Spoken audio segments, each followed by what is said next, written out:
Hello, welcome back to another mini blog. তো মাকে বলেছিলাম যেদিন আমি কোর্ট থেকে তাড়াতাড়ি ফিরে আসবো সেদিন মাকে নিয়ে রথের মেলায় যাব। তো সেই মতো আজকে একটু তাড়াতাড়ি চলে এসেছিলাম। এসে রেস্ট নিয়ে মাকে বললাম রেডি হও। তো রেডি সেডি হয়ে মার সাথে বেরিয়ে পড়ছি এখন রথের মেলায় যাব বলে। আমি যাচ্ছি কলোনি মোড় হেলাবরতলা মেলায়, যেখানে আমি আগে কখনোই যাইনি। আমি রথের মেলা বলতে বেসিক্যালি আমাদের বারাসাতে রথতলার মেলাতেই গেছি, মানে ওই মাঠে যে একদম রোডের ওপর মাঠে একটা মেলা, ওখানেই গেছি। এখানে আমি ফার্স্ট টাইমে আসলাম। আর মেলা তো যাই হোক না কেন এখন সবই এক, যেখানেই হোক সবই একই রকমের মেলা। এখানে সবই স্টল মোটামুটি একই রকম। তো আমি জাস্ট ওই বিকেলবেলা একটু টাইম পাস করার জন্য মা বললো চ একটু ঘুরে আসবো কখনো টাইম পেলে তুই, তো সেই জন্যই আসা। আর এটা হচ্ছে মেয়েদের দুনিয়া, যেখানে গেলে প্রতিটা মেয়ে একবার হলেও দাঁড়াবে, পাটা আটকেই যায় আমাদের, জানি না কেন কীভাবে। তারপর চলে গেলাম জগন্নাথ দেবের দর্শনে। আর প্রতিবারের মতো প্রত্যেক সাজেই এনাকে ভালো লাগে।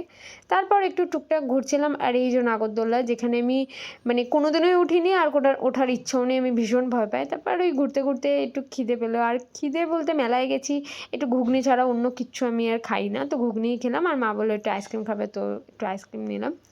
তারপর আরেকটু ঘুরলাম, কেনা তো সেরকম কিছুই হয়নি, বাট মেলায় গেছি, বাঙালিরা কিছু কিনবে না এটা কী করে হতে পারে। তো আমার মা এই দোকানটায় দাঁড়িয়েছে কিছু আর্টিফিশিয়াল ফুল কিনবে বলে।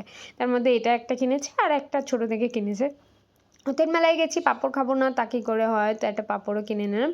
আর বাড়ি ফেরার সময় আমাদের কলোনি মোড় থেকে যেখান থেকে একদম অটো ছাড়ে ওখানে একটা হেয়ার অ্যাক্সেসরিজের দোকান আছে। আর আমি ওখানে গেলে এখান থেকে কিছু কিনবো না তা কী করে হয়। তো মেলা থেকে তো আমি আমার জন্য কিছু কিনে নিই, বাট এখান থেকে আমি একটা ক্লিপ কিনেছি।